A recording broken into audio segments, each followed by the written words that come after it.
Michaela, everyone ready? Everyone set? Great. Well, good afternoon, everybody. Again, I'm Providence Mayor Brett Smiley. In a few moments, we will hear from Rhode Island Governor Dan McKee, Providence Police Chief Colonel Oscar Perez, and then Ted Dock, Special Agent in Charge from the FBI. I'm going to start with a brief update, and then just to let folks know about the work that we continue to do to reassure residents in Providence that they're safe in their community, and we are grateful for all of the assistance that we have continued to receive.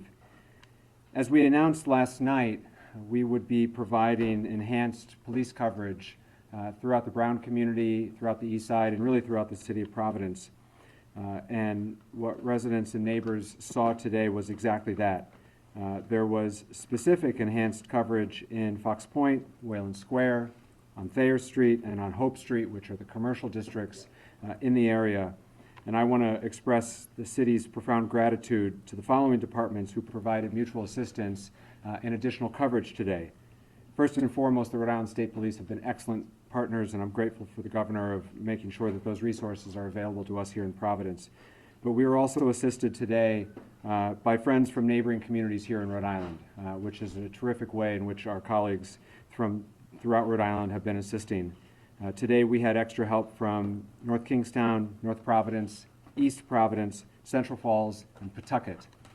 Many other communities have offered to help, and we expect to take that help in the days to come.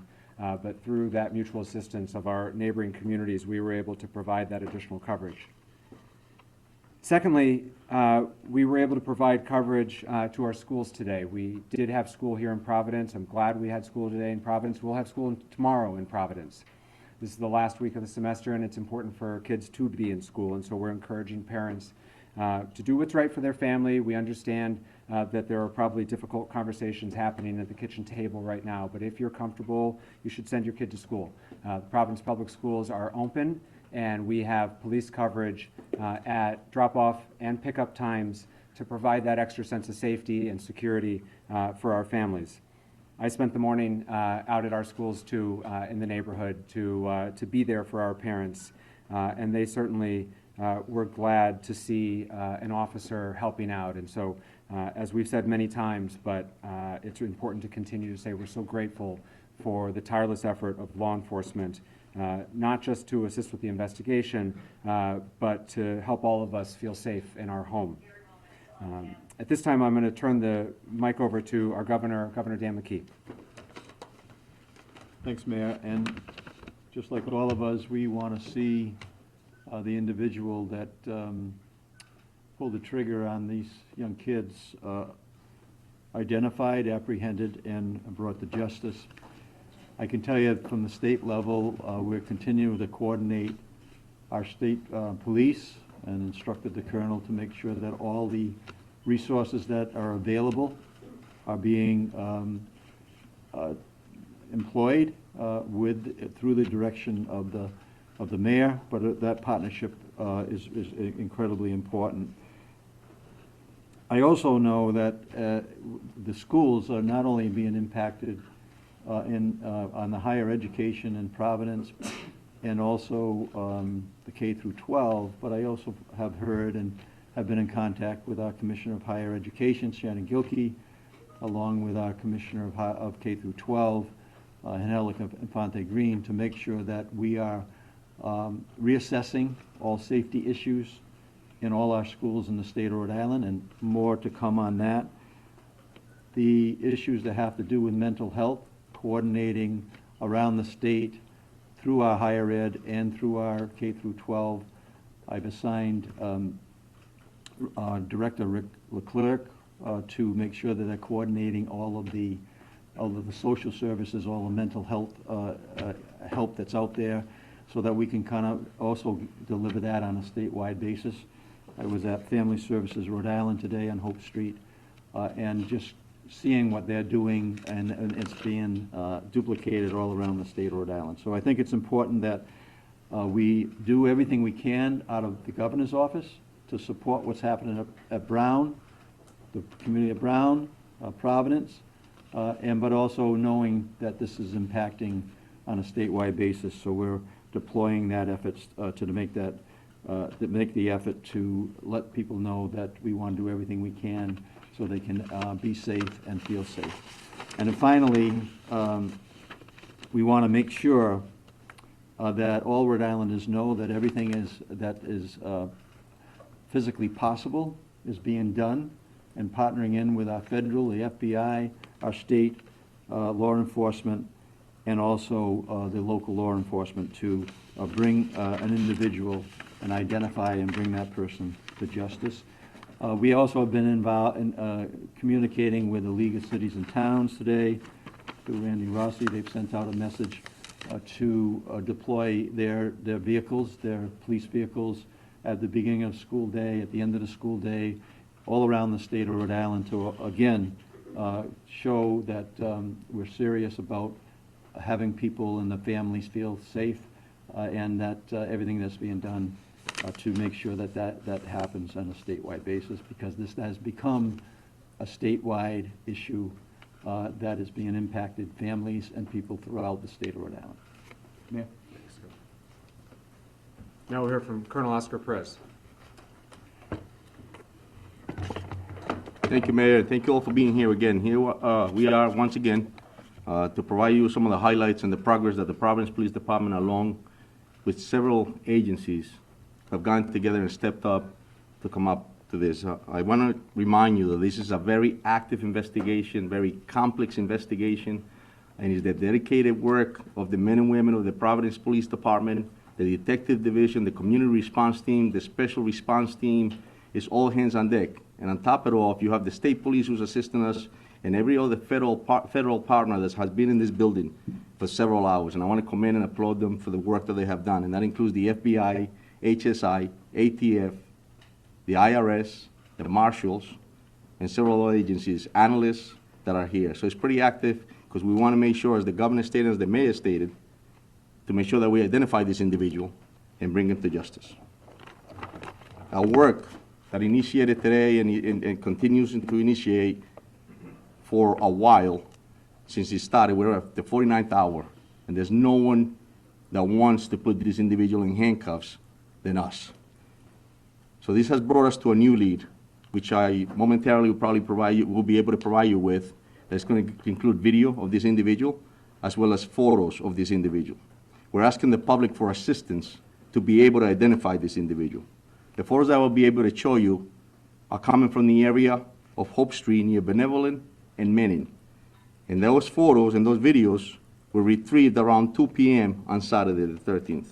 And we believe that that's the same individual that we showed you from the previous video that we released.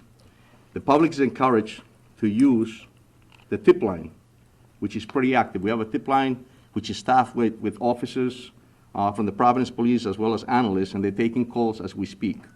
And we want the public to use that information that they have that may be beneficial to this investigation. They need to call 401-272-3121 +0. That was going to direct you in order to provide the tips that you are providing to us. As well, you can access the FBI website at fbi.gov/Brown University shooting.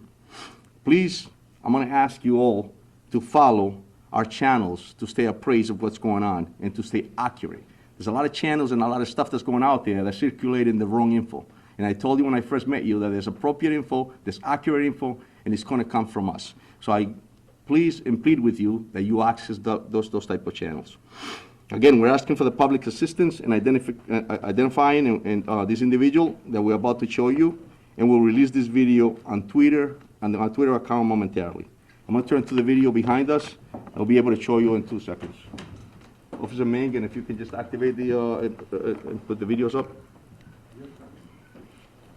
So this is the first video that we're showing you. This is the individual walking. It's on the sidewalk of Benevolent.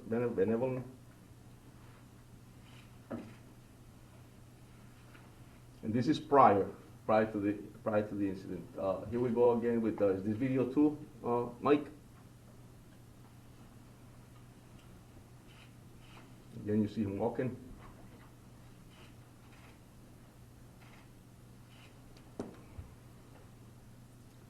Move on to the third video.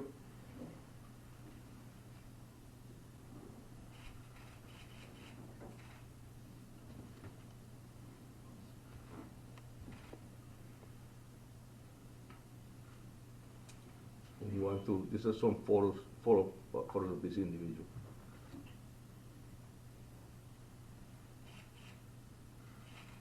And they will all be timestamped.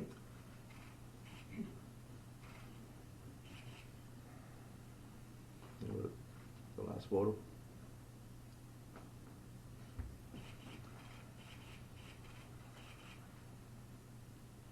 Thank you. So we'll be providing this as well, and I ask you all to please make sure you all put them up, and then anybody in the public that has any info about this individual, we ask that you call our tip line, and we'll also have the numbers in the website listed. Mayor? Thank you, Colonel.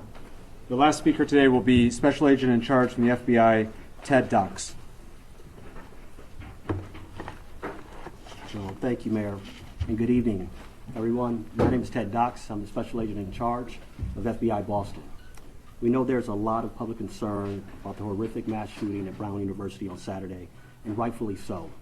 I can assure you that law enforcement team standing before you today has been working around the clock, 24/7, to ensure justice is fully served. While we mourn the devastating loss of the victims and those who were critically injured, the FBI and its partners are dedicated to honoring their memory through a meticulous investigation. Tonight, as Colonel Perez stated, we are renewing our call for the public's assistance in seeking any and all information about the shooter.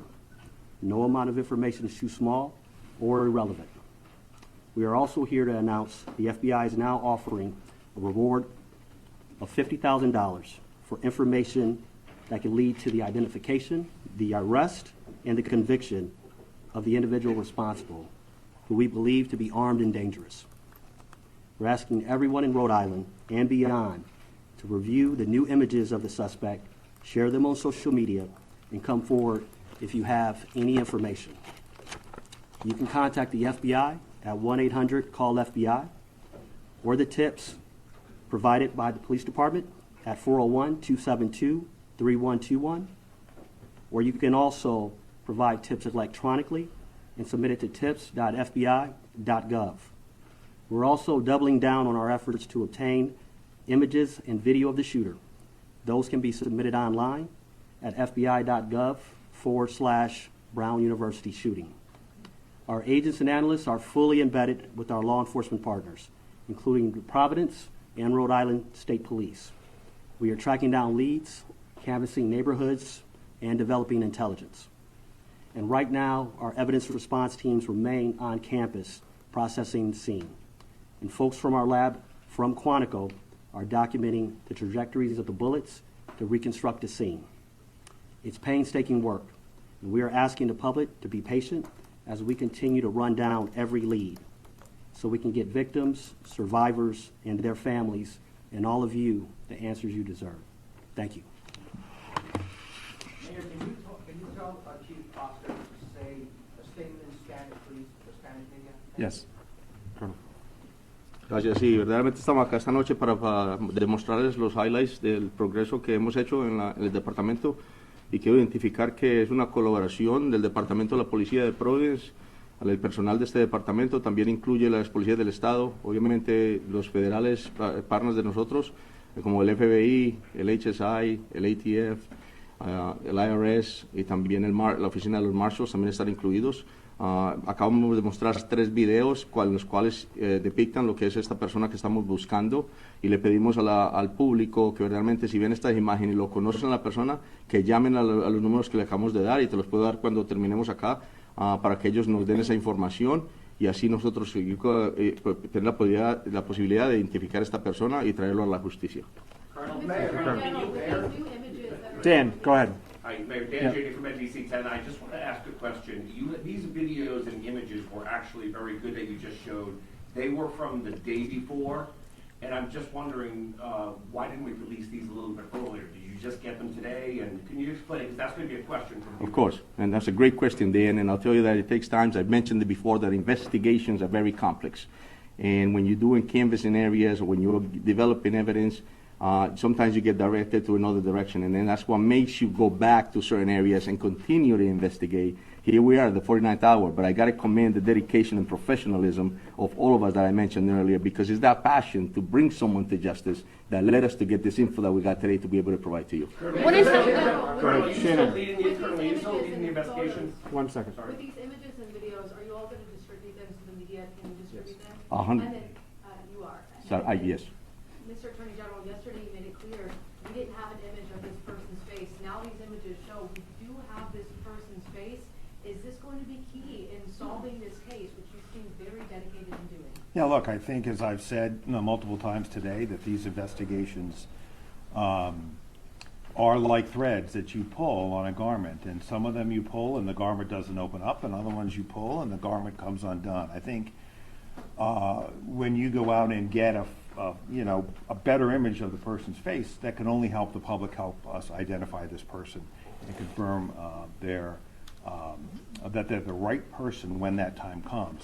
You know, the prosecutors today have been working with the law enforcement agents and police officers to advance this investigation, and I would describe today's work as making steady progress to identifying the person that we saw in the video that was released yesterday, and the sooner we can identify that person, the sooner we can, I think, blow this case open. But that's work that has to happen in the next 24 to 36 hours. What intelligence led you to believe that there was no further threat to the community today? You mentioned yesterday that there was no additional evidence. Can you just expand upon that? It's the same as yesterday, which is ever since 4:05 on Saturday, which was when the first call came into Brown. There's been no new, credible, specific threat anywhere in the Providence community. With respect, having Mayor, anything. there was no threats made prior to the shooting, so how can people feel safe with that information? The way in which we are trying to reassure our residents is through a noted, visible police presence throughout the community. It is going to be hard for my city to feel safe going forward. This has shaken us. That will be true tomorrow. I suspect that'll be true the day after the general convicts someone. This is a process to restore a sense of safety.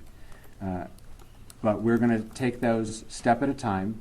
And the first step in what we're trying to provide today, and which we did well with the assistance of our neighbors, and we're grateful for it, is a noted, visible police presence to provide some confidence for families that are taking their kids to school, people who have to get to work a shift. You know, I spent lunchtime today walking down Thayer Street, and for our guests, Thayer Street is the commercial district right adjacent to campus. And I talked to one of the women at Antonio's, which some of you know is a pizza by the slice joint, and she said, you know, I didn't want to come to work today, but I needed to work. I needed to take the shift, and that's a very real thing happening in our community right now. But she noticed, and she appreciated the fact that there were patrolmen walking up and down Thayer Street. It made her feel a little bit better. And when she comes to work tomorrow, I hope she feels a little bit better after that. That's where we are right now in terms of restoring a sense of safety to the community. And that's what we're going to continue to try to do. Bill, go ahead. Mayor, 2 questions. Yeah. To that point, a lot of people scared right now, a lot of people confused right now in the city. Yeah. You speak to them directly, summarizing what you just said or any other thoughts from the heart. Yeah. Your take right now is Providence safe. Yeah. Providence remains a very safe city, and Providence receives really the best law enforcement, you know, I believe, in the country. And today, especially at this moment, it's being augmented by great professionals of other Rhode Islanders, state police, and others, and our federal partners. But my sense of the community right now is that this is starting to get very real and very personal. And I heard that today. I heard that last night at the vigil. we're all 2 degrees of separation from one another. And now people are starting to share stories with one another of, oh, my neighbor was nearby, and oh, my friend's kid was supposed to go to that review session but didn't. I'm starting to hear that stories, and I think all the Rhode Islanders in the room are starting to hear those stories. I heard that story again today with one of our customers is one of the teachers, and so it's starting to get very personal for our community, which is hard. And that's, I think, where we are sort of emotionally in the process. But we're here from one another. That's the scary side. The upside is that this is a tight-knit community that looks out for one another. The governor was there. All the officials who were up here with me tonight were with us at Lippert Park last night. It was 10 degrees. It was loosely organized, and yet hundreds of people came out because they wanted to be with one another. They were hugging their neighbors. They were crying, and they were offering each other support. So this community will heal from this. We will move forward. But that doesn't make light of, and I'm certainly not making light of, the fear and anxiety that persists. But the only way we're going to move forward through it is one step at a time, and today's one of those steps. Please, Barb, go ahead. Colonel, Yeah. do you have any idea what kind of firearm was used in this shooting? And do you know how many rounds were fired? Do you have any details of that nature? It was several rounds, and it was a small caliber, actually 9mm firearm was used. And it was several rounds into it, and obviously, as we all know, the casualties and the injured people, it's just terrible, so yes. Colonel, I have 2 questions. Yes. Who's the lead investigator on this now? And secondly, what do you believe that a person of interest was doing in that video and those pictures that you obtained? Yes, so the first question, the lead is, obviously we're taking the lead, but we couldn't do this job without the assistance, as I mentioned, and collaboration of all the different agencies and municipalities. This is a team effort. This is important to us. As the mayor stated, it has shocked the city, and a lot of people are concerned. So this is an effort to put handcuffs on somebody, and it takes a whole team to do that. My second question is, what do you think he was doing? Was he staking out the area? Because this was the day before the shootings, correct? Correct. And so, that's it. Hours before, days So before. it was a few hours before, and I'll tell you that at this point, that's all we have. So it was a few hours before what he was doing. We'll be able to find out further once we come to investigate. Go ahead, John. Go ahead, John. John DePietro, Road Patrol Life. Can you talk about, is it unusual to change the direction of an investigation as it's going on? That's a great question, John. I think that, all detectives throughout this nation and in the world understand that when you're investigating a case, it takes different paths. You start somewhere, you start here, and all of a sudden something else pops off and you're going in a different direction. And that's what happens. It's complex. And at the end of the day, you have to investigate. You have to pull every rock. You have to look at every video. You have to examine evidence. You have to check ballistics. It just takes a lot of work. You have to interview witnesses. And sometimes that takes you to a whole different path. And as a police officer and a detective, you have to make sure that you don't get into the tunnel vision in order to be able to get the right answer. So, yeah, they do change. Go ahead, Steph. Go ahead, Steph. That from what time passes, it will be harder to make an arrest. I'll tell you, every minute counts. Every minute counts. But what doesn't stop is the dedication and professionalism of this department as well as our partners. Staff. Believe that any of the victims, whether the victims who died or the others, were targeted by this shooter, or that he was just shooting randomly and indiscriminately? That's all part of the investigation, Steph. Yeah, so we'll continue to investigate further. Can you also explain, the FBI today was searching in the bushes and kicking around the snow, or like moving the snow, on Waterman Street. We have known since Saturday that the potential suspect walked down Waterman Street. It was in the first video. Why would you be now looking in the bushes for something on Waterman Street 2 days later after it had snowed? So I just answered John the same question of how investigations, they turn and lead you in a different direction. We might have used all our energies in the first few days to investigate something, and here we are now heading back to that same place to continue to investigate, and that's why you saw that, because the investigations change on a daily basis. The level of the 911 call or emergency calls that came in, when the first 911 calls to come in, were those dispatched by Brown University Police or Providence Police? It was dispatched by the 911 center, and yes, we responded immediately within minutes. you saw the Providence Police Cruiser pulling up. So Providence has been the lead investigator on this That- from that's- the beginning? That's correct. Patrick. Patrick. Have you received any leads or indication on whether this was personally motivated, political, or otherwise? Are there any threats to Brown that they have turned over that would give us an indication of why this might have happened? It's a great question, and that's something that we're all asking ourselves, and we'll continue to investigate to be able to get that answer. In front here. Do you have reason to believe that this person is no longer in the community? Because can you continue to try to reassure the public that they are safe, but you also just said that this person you believe is armed and dangerous, so how can both be true? Well, yeah, right, and that's something that's unknown, but like the mayor stated, I'll tell you that we have enhanced enforcement in that area. We have, Steph stated earlier, we have a lot of officers in the area, so in that sense, it's going to be safe. But however, as well, I just want to remind the community that our priority in law enforcement and in the city is to keep our constituents safe, keep them informed, and to keep them committed, to understand that we're a professional, we're dedicated, we're going to put somebody in handcuffs, and we're going to continue to do this job. So I want to, Reason to believe that they are no longer in this community? that's something that we're continuing to investigate. Colonel Perez, just real quick, Tom Quinlan, Tom. WPRO. On the trajectory of where this guy went from the videos that you saw, where is the last place that you would, you have clear video of seeing him? Is it like, are you still getting video from houses in that area? And, you know, Colonel Weaver, just real quick, in terms of the state's response, how much enforced patrol, we know about the enforced patrol in Providence, but are you putting throughout the state to keep the highways, you know, keep an eye on the highways?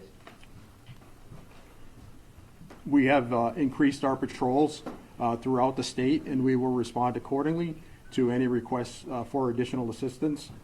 This is a collaborative effort, not only from our uniform division, but also our detective bureau is embedded here with Providence and our federal partners, and we will not stop until we find out who the suspect is and bring them to justice. Question for Attorney General. Wait, just real quick, back to Colonel Perez. I just want to clarify something, because it seems that we're a little confused as far as the video itself. It says 2 p.m. It was their day off 2 hours prior. So where 2 p.m. So where's, yes. so where's the last house that you actually have video Just from? let me just finish with the, go ahead. Thanks, Deb.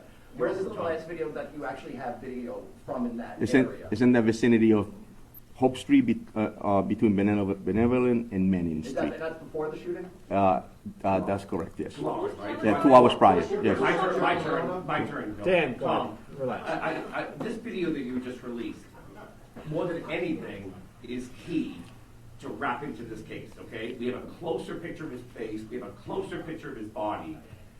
Based on that and witness interviews, do you have a new description of the person of interest now?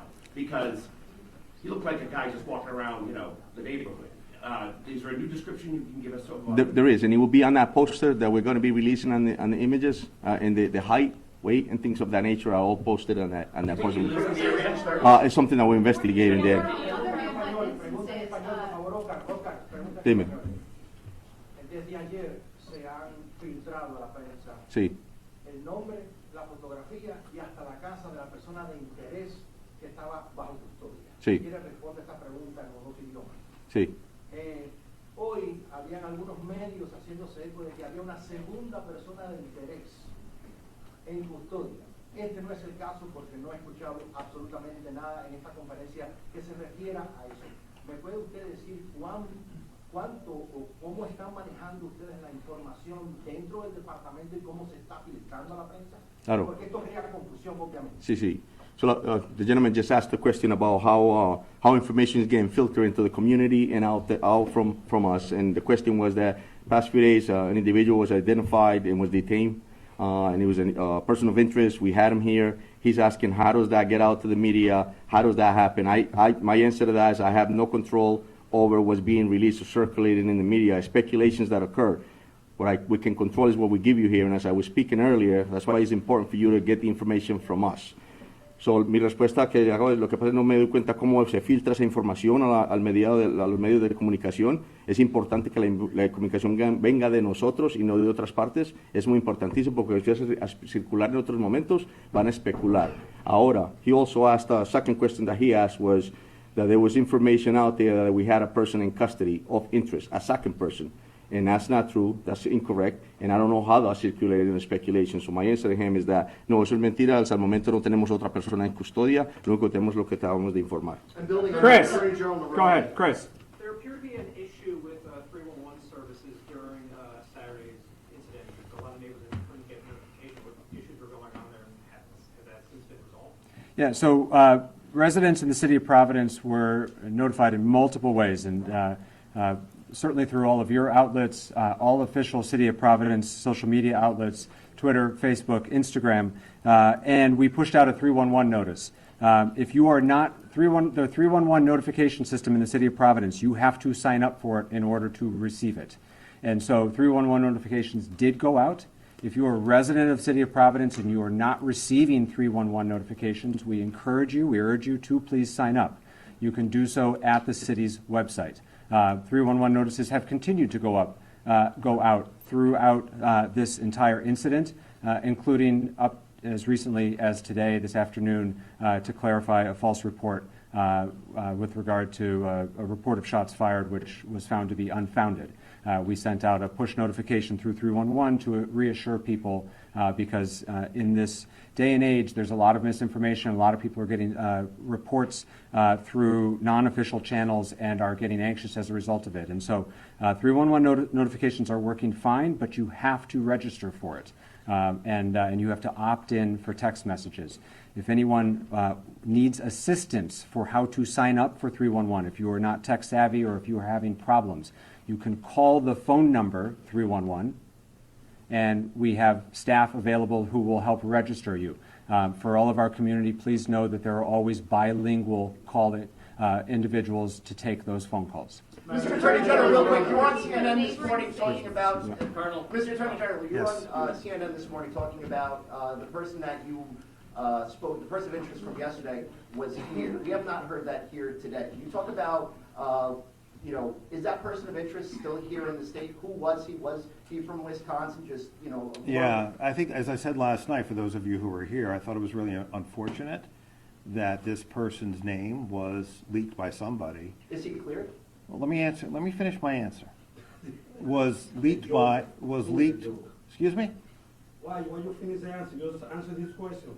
No, I haven't finished it yet, No, Ronaldo. you So I'm always going. answer. I'm going to finish it. So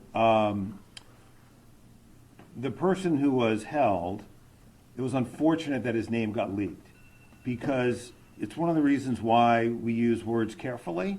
And detaining someone because they're a person of interest is different from having a person in custody that you're gathering evidence to charge. I mean, that's a place in an investigation that eventually you get to, but we weren't there with this individual. So it's hard to put that name, back in the bottle.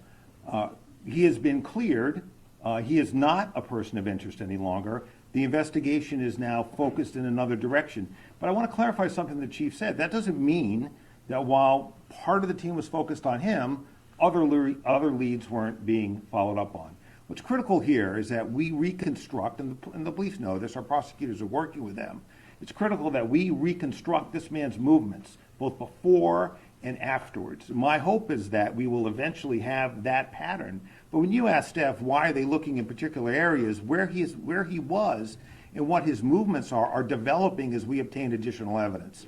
So that can't explain why people are looking somewhere today as opposed to 2 days ago. We're learning more about his movements as we gather additional video evidence. And that video evidence has been coming in at a much greater degree than it was 12, 24, 36 hours ago. Why, you ask? Some people were away for the weekend. Some of these places were businesses. So what the team is doing, there are a bunch of teams doing different things, exploiting electronic evidence, exploiting physical evidence, meaning forensic evidence from the crime scene, canvassing the neighborhoods, and those are the threads that when you pull them will open this case up. And that has been true over the course of my career, and I'm confident it'll be true again here.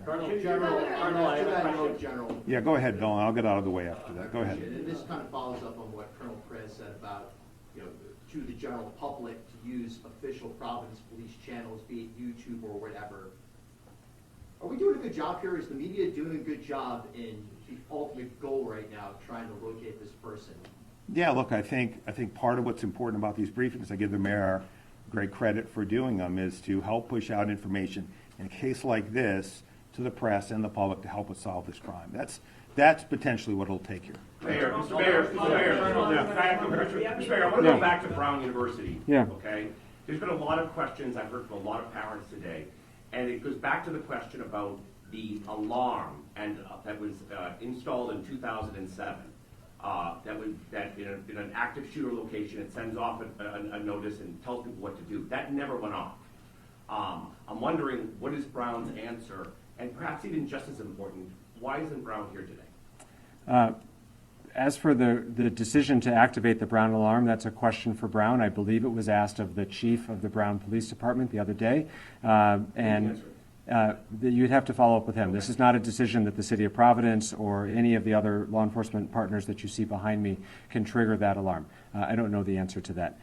We continue to work very closely with Brown, and it is no lack of support, or there's nothing to read into the fact that they're not here today. We have meaningful. We felt like there was meaningful updates to make with respect to the investigation, the video and photos that we shared today. Brown is not a part of those updates, and so we have all of the relevant agencies who are working on this and where we are in this investigation today, and that's why who you see here is here. Go ahead. Have any concerns about why Brown didn't have those sirens go off? Have you had those conversations with them? Again, Brown has to answer that question, but it is clear that, and the Colonel mentioned this, and we've talked about it a couple times over the last 2 days, the police response to the initial call was swift, timely.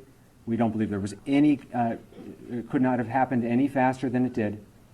And so I can't speak to, honestly, don't know a lot about their alarm system, and you'd have to ask them about it. But in terms of our response, it was nearly immediately. There's a lot of presence in that area, and Brown PD responded very quickly. In all due respect, we can't ask Brown if they don't show up. Well, you have their contact information, and I would encourage you to reach out. Please, straight back. I'm sorry. Do you have any update on the victims who are still hospitalized? Have you spoken with any of them or their families? I don't. There's no degrading of their condition, but I don't have the latest status of them. I've not spoken to them since yesterday, although I know other people have, and we're happy to try to get you an update for our next update. John. Says that Brown is to blame here, saying that the onus of this tragedy is on the school itself.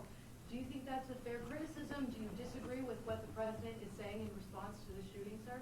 Who's the question for? I'm sorry. For Governor McKee. Repeat the question, please. President Donald Trump has said that Brown University is to blame for this shooting and saying it's the school's problem. Is that a fair criticism, or do you disagree with what the president? I don't think it's fair criticism. Colonel. Can you expand on that? Why not? Because Brown University is not collaborating with you guys. You're lying to the press over here. They have facial recognition.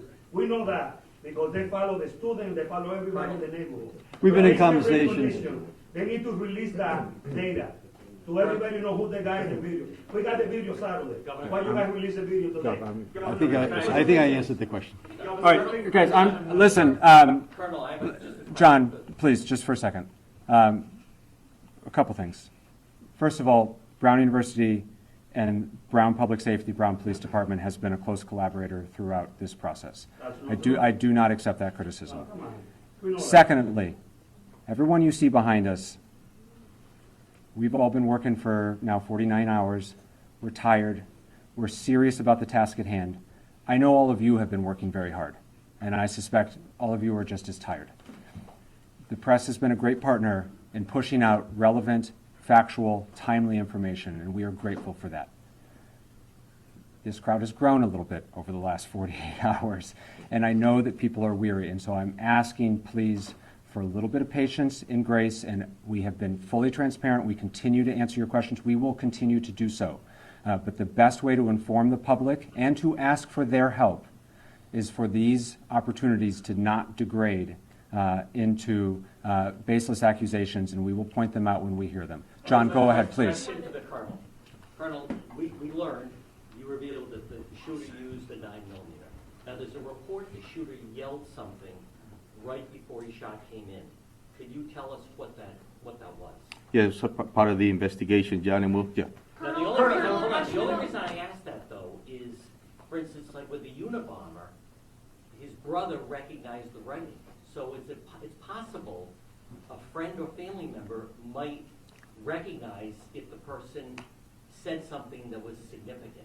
Correct. So that's why you don't, other than the 9mm, is there anything else inside that auditorium that you could tell us? No, that's correct. And listen, like I said earlier, investigations will bring us to evidence that we need to collect in order to be able to prosecute. But he did yell something. With that being said, we're going to continue to collect evidence, and if it leads us to something to that nature that's going to be extremely helpful for us to identify somebody, we'll be the first ones to put it out. Alex, Yeah. Alex. With how much time has elapsed at this point, do you have any evidence that indicates that this person is getting help, or are they a lone wolf in this situation?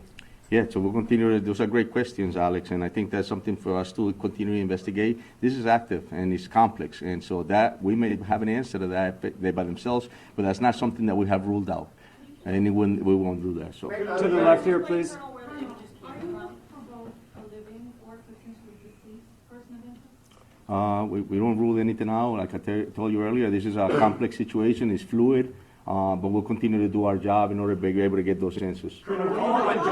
Straight back, please, back. You were describing the suspect, as opposed to looking for someone in his 30s, another you said 20s. From what you've seen, the picture that you've seen, can you now, through FBI profiling that's been done, give us a better age and whether or not he has any connection at this point, 49 hours later, to that classroom, that lecture hall, and to the Brown University campus? Can you say that lecture hall was targeted? Because we saw the video of him going around the neighborhood that you just showed us, but he didn't go anywhere else into that campus. So can you say that that classroom was targeted? I'll tell you that what I can tell you is that this individual definitely targeted the Brown University, because clearly we're here speaking about that. And I can also tell you that obviously it's something that we're looking into as far as there was anything else that he was targeting, but it's all open. Was there another question to that part? I asked you about the approximate age, because Yeah. this is the first time we're seeing his face. And just like with the marathon Yes. bombers, when the authorities finally put those pictures out, Yes. within hours, Yes. those people came up. So now that for the first time the nation is seeing this image, Correct. frontal image of this suspect, Yes. what are you able to, and the SAC from Boston Yes. especially, what are you able to now determine? And we have that, and they have been extremely helpful, and we're going to be able to provide that to you so that you can put it on your own websites. But you have that Dan. that's actually. Dan's got the last question, and then we're going to wrap it up. All right, I want to ask two questions, if I could, Mayor. To follow up on John's question, did the suspect yell, like has been reported, and there's been some erroneous reporting, but did he yell when he came to the classroom? And how valuable have witness statements been from those who survived? Listen, my heart goes out to the victims, it goes out to the families, and I'll tell you that their cooperation has been extremely helpful. And with that being said, we'll continue, and I'm going to respect the fact that, and I hope that they get better, and my heart and soul goes out to them. So, Did he yell though? Did so that's say something that's something that we're investigating. We took statements, and we have to confirm that. Audio from the scene, So- cell phones, there were a lot of cell phones there. Question for somebody.